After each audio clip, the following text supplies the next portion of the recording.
Did you make the right decision leaving rap? I did.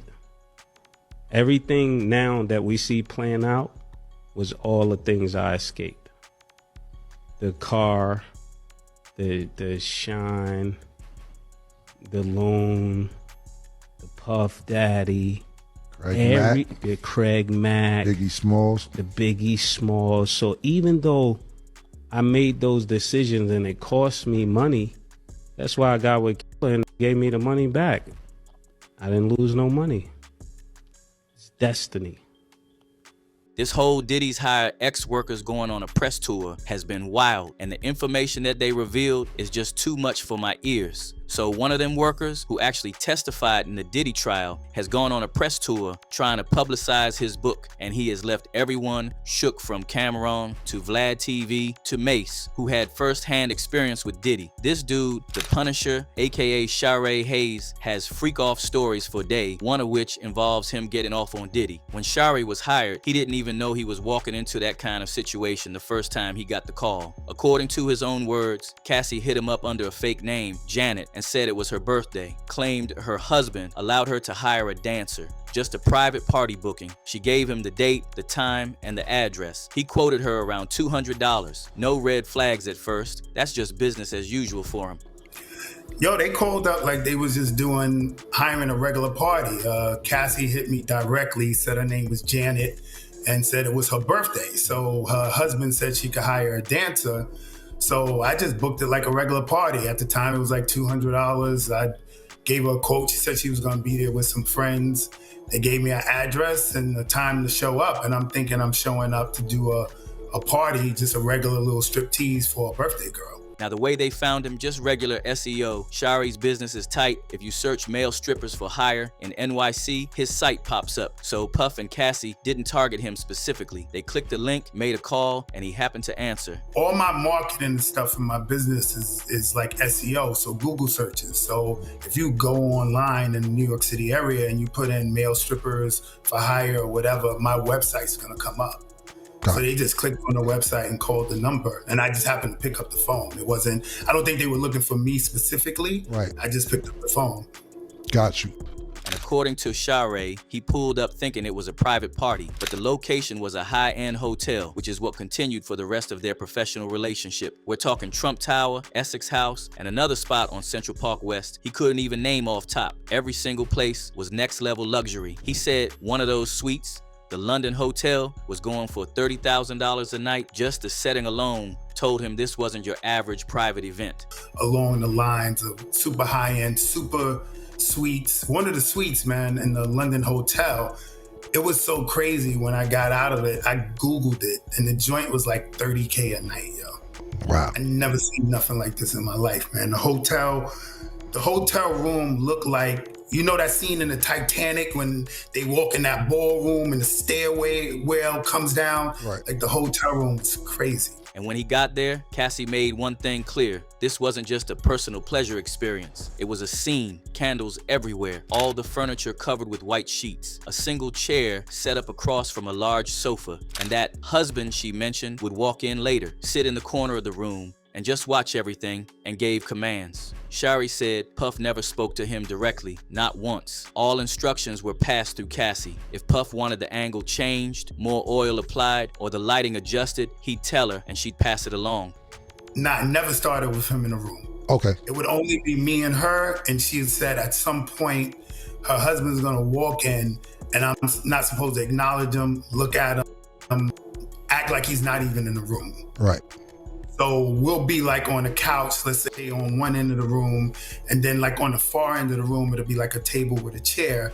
And eventually he'll come in the room and like sit in the area, of course, the room, like watching, and we're supposed to act like he's not there. At first, Share didn't even know it was Puff. In fact, it took him over a year to figure it out. It wasn't until he flipped on the TV in the suite one night and saw a welcome screen that read, "Welcome Mr. Sean Combs," that it clicked. That veil-wearing man pacing in the corner, that was Diddy. And the woman, Cassie. Everything made sense in one disturbing moment. How often, pardon me, not how often, how long did it take until you realized that it was Diddy? Bro, like, I want to say like over a year. Get the out of here. How long did you know till it was Cassie? So the minute I found out it was Diddy, that's when I knew it was Cassie. So it took a year for you to find out for Cassie as well? Yeah, yo, Okay. I didn't recognize it. Like when I jumped out of it, I did try to do the Google searches. Like I wanted to try to figure out who it was, Right. but I'm Googling a married couple. Right. So every result I'm getting is not leading me to the right places because they're not married. Got you. You know? So then, and I never found out with a visual cue. It was a hotel, the ex's house, and I would get there, let's say 2 a.m, and sometimes nothing would pop off for hours. So in this case, they threw me in like an extra room in the suite. And just to get time, I happened to cut on the TV, and the TV had a welcome message. So the TV said, yo, ex's house would like to welcome Mr. Sean Combs.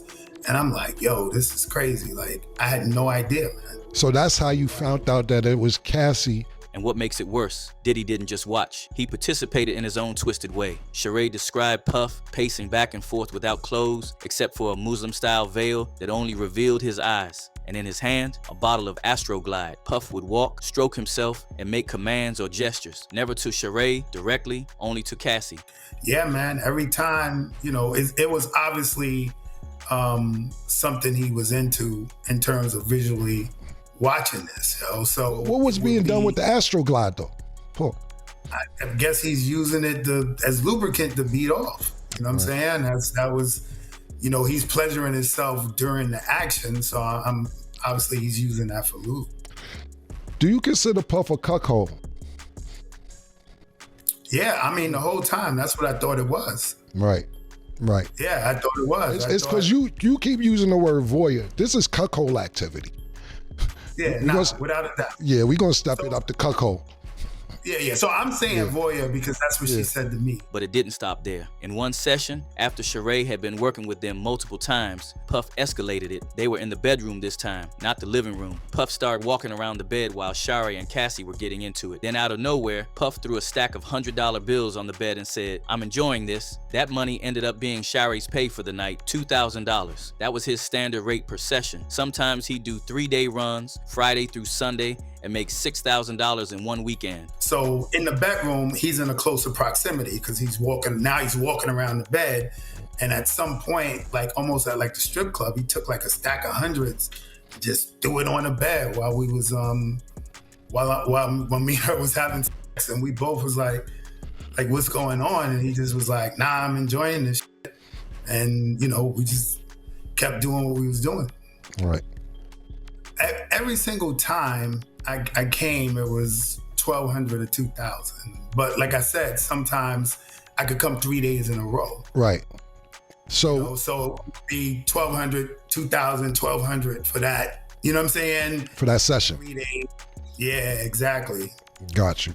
But despite the cash, Shari made one thing clear. He was never comfortable, especially after realizing it was Diddy. The paranoia kicked in heavy, not because of what was being done to him, but because of what could possibly go down. He'd grown up in Harlem, he'd heard the rumors. He even mentioned that at some point when Puff would speak, he thought he heard phrases like, "I wish I could enter him." His nerves were shot. He started popping pills just to get through the sessions, just to stay hard and finish what he was paid for. The whole time I'm semi-paranoid. Like I wrote in my bro, for real, I got a hearing problem. Right. And sometimes when he would give her directions, I would hear like something completely different. Like he'll say, "Yo, I like the position you in," and I'm like, "Yo, did he just say I wish I could penetrate him?" Like, hearing, you know what I'm saying? When asked if he ever went without protection with Cassie, Sheree said yes, multiple times. The first time it happened, Puff actually gave verbal permission. "Go ahead, have a good time." After that, it became routine, and every time he was required to climax on or around her, never inside. That was mandatory. The session couldn't end unless that happened. And she kind of looked at him, and he was like, "Yo, go ahead, have a good time." And I was wild reckless. I just Right. was what it was. So it's only one time you went raw. You repeatedly went. That was, let's say that was the 4th time, and then it was every time to the last time. Got you. He revealed all of this info on Cameron podcast, and his reaction was hilarious to say the least. I saw it as an opportunity, man, and I was just trying to come through to, you know, come up whatever way I could with that easy money, how I saw it. Yeah, I ain't knocking you, my nigga. How was that though?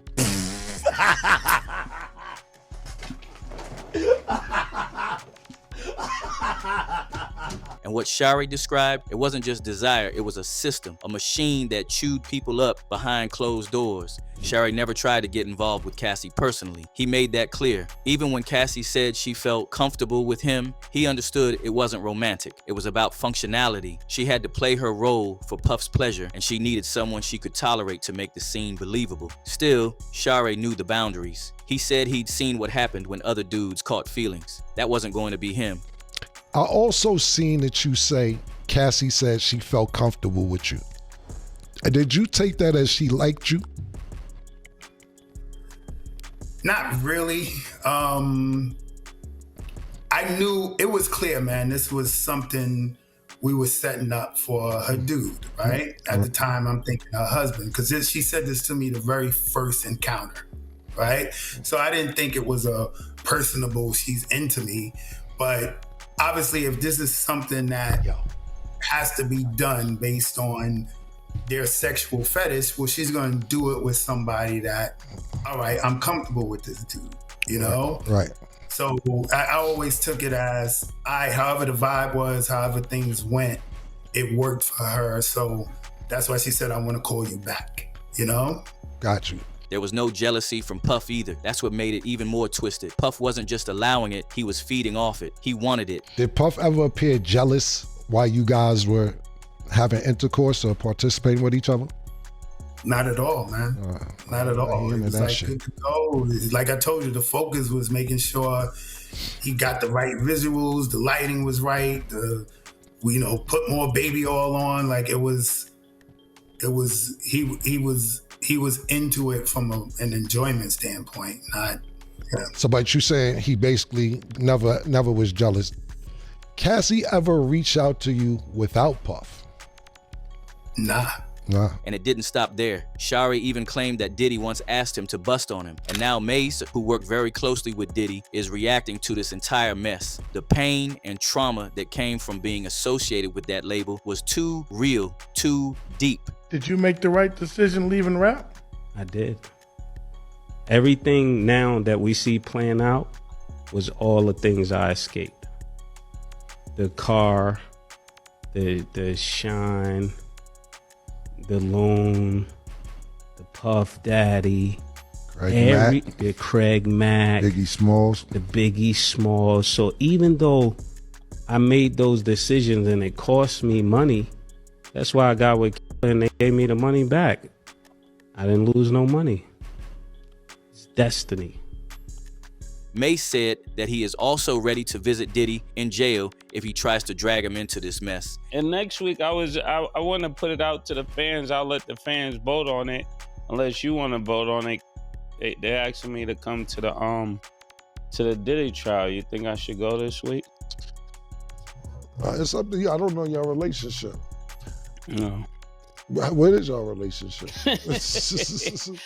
Why you gotta use relationship as a word? I mean, that's what it is. I don't know what else you want me to say. How y'all cool or not cool? I don't know what else you want me to say. Nah, just a few people reached out to me, asked me, was I going out? I was trying to figure out a way I could go at least a day. What's the question? Am I going? Yeah. I'll go with you. If you going, I'm gonna go with you. If you going, I'm gonna go with you. Yeah. Just me randomly going? Nah, I ain't going by myself. If you gonna go, then I go with you. And trust the internet has a lot to say about this nasty mess. One user said Puff pacing back and forth beating his joint has to be traumatizing, while another said, well, Diddy mask has fallen off, he now has to deal with the consequences of his actions, which means he will suffer mentally and physically, and the jailhouse will be his home. What's really going on behind the scenes here? Let us know your take down in the comments. And if you're all about the unfiltered stories and straight up talk, go ahead, tap that like, hit subscribe, and check out what's coming next.